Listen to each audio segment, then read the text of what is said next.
আসসালামু আলাইকুম। শীতের চিতই পিঠা রেসিপি।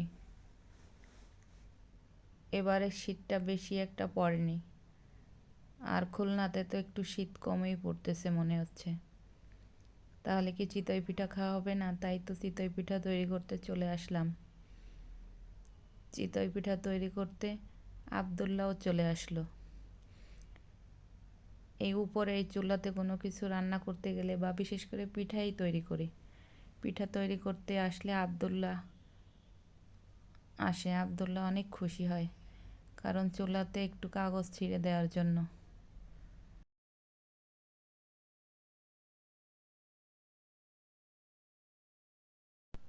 এবার পিঠা তৈরি করার আগে চুলার শাঁসটাকে হাই হিটে তাপ দিয়ে নিচ্ছি, তারপর তেল দিয়ে শাঁসটা সুন্দরভাবে মুছে নিচ্ছি।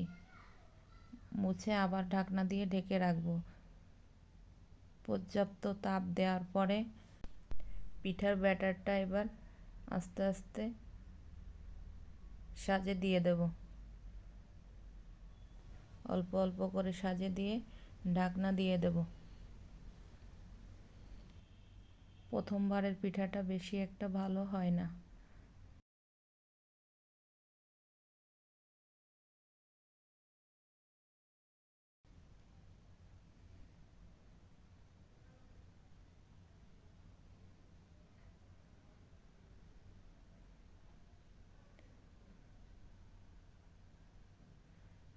এবার ঢাকনা দিয়ে ঢেকে দিলাম।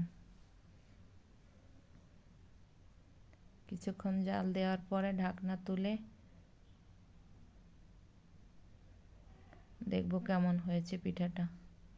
আলহামদুলিল্লাহ, ভালোই হয়েছে। এবার একটা ছুরির সাহায্যে পিঠাগুলো তুলে নেব। আমার চুলাটায় সব পাশে তাপ লাগে না, এজন্য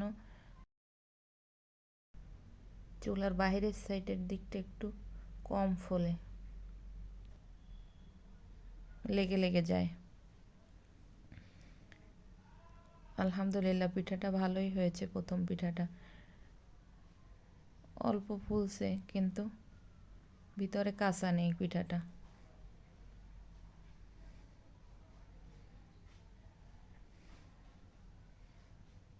চুলাটা ছোট, যার কারণে শাঁসটায় পর্যাপ্ত তাপ পায় না।